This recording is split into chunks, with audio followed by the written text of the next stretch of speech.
जय श्री राधे। पूज्य श्री सद्गुरुदेव भगवान के चरणों में प्रणाम। परिकर मालिका से पूज्य श्री भाई जी के परिकरों द्वारा संस्मरण। पूज्य श्री नंद बाबा, वस्तुतः आपका नाम पूज्य पंडित श्री सभापति जी त्रिपाठी था, किंतु भविष्य में आप नंद बाबा के नाम से विख्यात हो गए।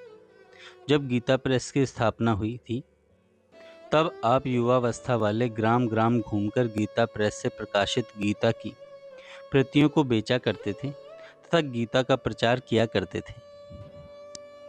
गोरखपुर शहर के बेतियाहाता मोहल्ला का प्रधान देवालय श्री हनुमान मंदिर मेरे पिताजी द्वारा निर्मित है और इस मंदिर का शिलान्यास उन्होंने पूज्य श्री भाई जी श्री हनुमान प्रसाद जी पोद्दार के कर कमलों द्वारा करवाया था। इस मंदिर में श्री हनुमान जी महाराज की सविधि पूजन अर्चन हम लोगों के द्वारा आज भी प्रतिदिन संपन्न हो रहा है। मेरे पिता श्री नंद बाबा का पूज्य श्री राधा बाबा के प्रति तथा पूज्य श्री भाई जी के प्रति अनोखा वात्सल्य था। पूज्य श्री राधा बाबा द्वारा प्रदत्त नाम और भाव मेरे पिताजी के चिंतन पर इतना अधिक छा गया था कि वे अपने को नंद बाबा ही मानने लग गए थे और उनमें वात्सल्य भाव लहराता रहता था। हर व्यक्ति उन्हें अब नंद बाबा कहकर ही संबोधन किया करता था। श्री नंद बाबा प्रतिदिन श्री भाई जी को आशीर्वाद देने जाया करते थे। उनके आशीर्वाद देने की पद्धति यही थी कि कुछ पुष्प अपने साथ ले जाना, उनके कमरे में जाकर उनके हाथ में पुष्पों को देना और किसी मांगलिक श्लोक का वाचन करना। ऐसे ही एक बार श्री नंद बाबा पूज्य श्री भाई जी को आशीर्वाद देने गए। पूज्य श्री भाई जी अपने कमरे में अपने आसन पर बैठे हुए काम कर रहे थे। पूज्य श्री भाई जी को फूल देकर तथा मंगल श्लोक का वाचन करके वे वहीं विराज गए। पूज्य श्री भाई जी को आज ना जाने क्या सूझी। उन्होंने श्री नंद बाबा से पूछा, बाबा, आपको सभी लोग नंद बाबा कहते हैं, पर क्या कभी आपको बाल कृष्ण के दर्शन हुए हैं? श्री नंद बाबा ने कहा, ऐसा मेरा सौभाग्य कहाँ है कि उस कन्हैया के दर्शन हो सके। यह सुनकर पूज्य श्री भाई जी बड़ी रसमयी विनोद भरी वाणी में बोले, तब आप काहे के नंद बाबा? श्री नंद बाबा ने कहा, आप ही मुझे असली नंद बाबा बना दें, आप मुझे उस कन्हैया के दर्शन करा दें। श्री भाई जी ने भी आज कुछ दिव्य भाव की लहरों में बह रहे थे, परंतु तुरंत ही पूज्य श्री भाई जी ने नंद बाबा से कहा, अच्छा, आप यहाँ बैठे रहें तथा जप करते रहें। यह स्मरण नहीं है कि क्या जप करने के लिए बताया। जिस नाम का अथवा मंत्र का जप नित्य प्रतिदिन श्री नंद बाबा किया करते थे, उसी को करने के लिए कहा, अथवा कोई नवीन नाम या मंत्र जप करने को कहा। अस्तु। श्री नंद बाबा वहीं बैठकर जप करने लगे। जप करते करते लगभग 1 घंटा हो गया। श्री नंद बाबा बैठे बैठे जप करते रहे तथा पूज्य श्री भाई जी बैठे बैठे अपना संपादन कार्य करते रहे। अवश्य ही पूज्य श्री भाई जी बीच बीच में उन पर दृष्टि निक्षेप कर लिया करते थे। 1 घंटे बाद पूज्य श्री भाई जी ने पूछा, क्या बाबा, आपको कुछ दिखलाई दे रहा है? श्री नंद बाबा ने कहा, मुझे तो कुछ भी नहीं दिख रहा है। पूज्य श्री भाई जी ने कहा, अच्छा, आप जप करते रहिए। श्री नंद बाबा बैठे बैठे जप करते रहे। फिर थोड़ी देर बाद पूज्य श्री भाई जी ने श्री नंद बाबा से पूछा, क्या कुछ दिखलाई दे रहा है? श्री नंद बाबा ने कहा, गैस की तेज लालटेन जल रही हो, ऐसा प्रखर तीव्र प्रकाश चारों ओर दिख रहा है।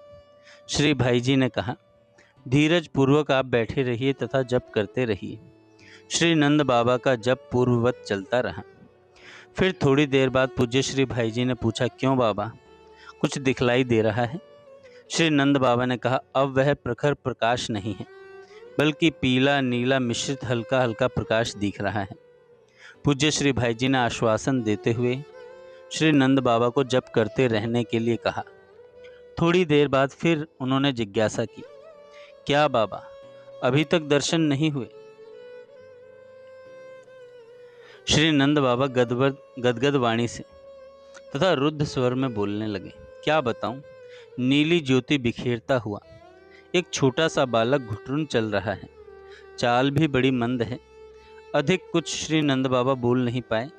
भीगे भीगे कपोल तथा रुंधी रुंधी वाणी ही संकेत कर रही थी कि अब कमरे में निश्चेष्ट रूप से अवस्थित श्री नंद बाबा वस्तुतः कहीं और हैं।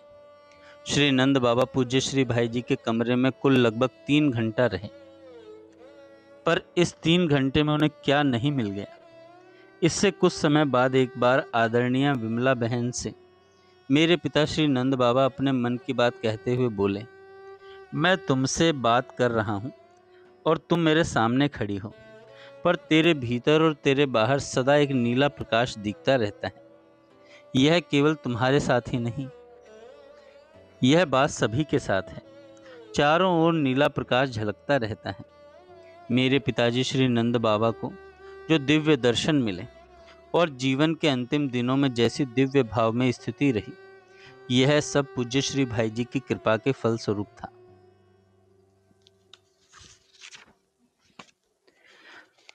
दिव्य प्रसाद। श्री भाई जी के महाप्रयाण के 3 साल बाद की बात है।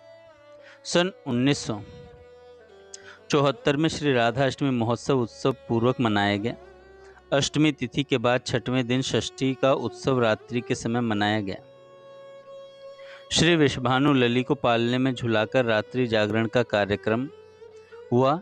इस कार्यक्रम में हलवे का प्रसाद बांटा गया और सभी ने प्रसाद पाया, पर एक ऐसे भी थे जिन्होंने उस प्रसाद को मात्र प्रणाम करके उसे सम्मान दिया। वे थे पूज्य श्री नंद बाबा। श्री नंद बाबा का जीवन बड़ा नियमनिष्ठ था। वे अन्य के हाथ का बना हुआ अन्न पदार्थ स्वीकार नहीं करते थे। पूज्य श्री राधा बाबा के निर्देशानुसार श्री नंद बाबा गीता वाटिका में श्री मोती महाराज की कुटिया के भीतर बैठकर श्रीमद् भागवत महापुराण का सदा ऋतु पाठ विश्व कल्याण के लिए किया करते थे। जब से श्री नंद बाबा ने भागवत पाठ आरंभ किया, उनके जीवन में भक्ति भावना उत्तरोत्तर प्रगाढ़ होती चली जा रही थी।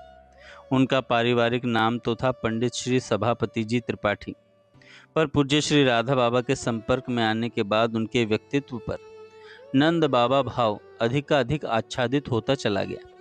यही कहना चाहिए कि उनका व्यक्तित्व वात्सल्य भाव का मूर्तिमान स्वरूप बन गया।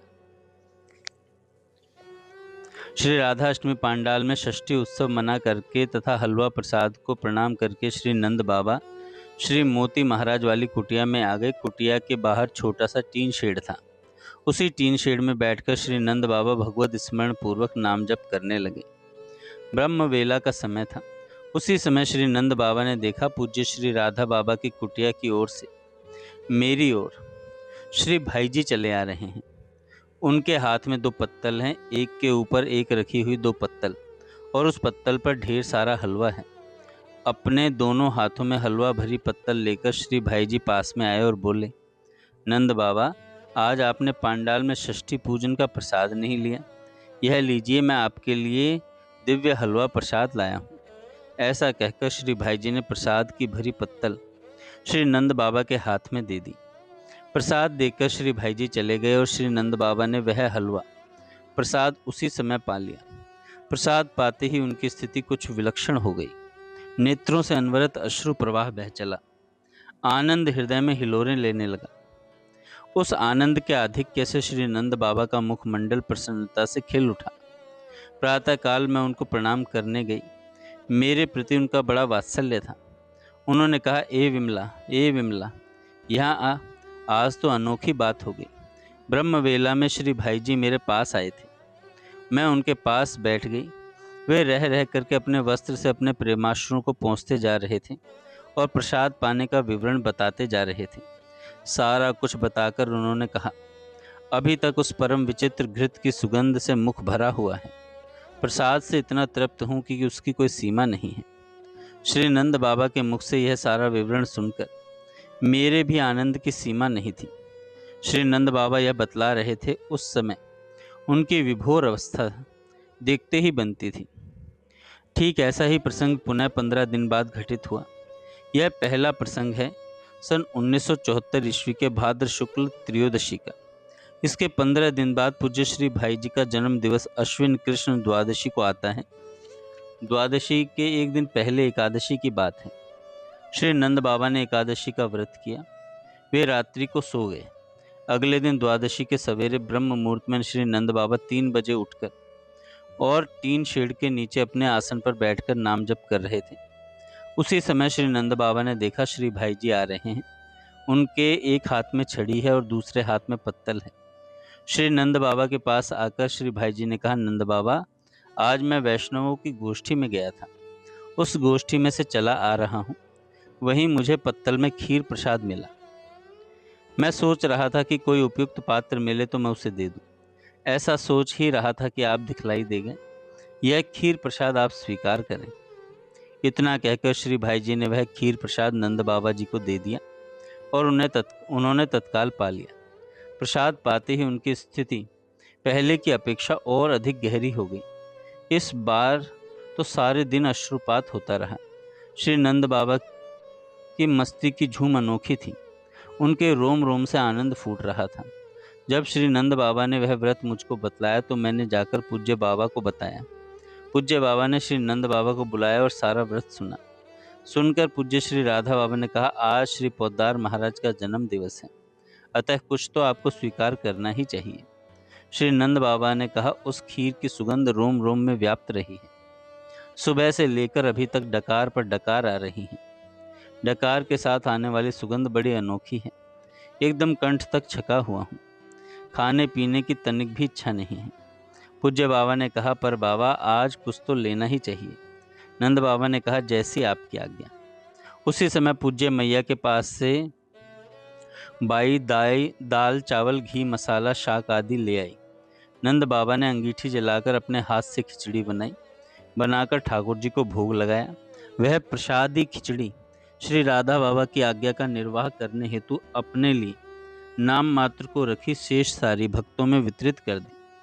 वितरण करते समय श्री नंद बाबा की उदारता, मधुरता, वात्सल्यता पूर्ण जो छवि थी वह अभी तक याद आ रही है।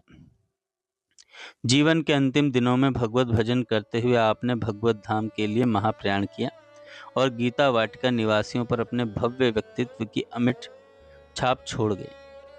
जय श्री राधे।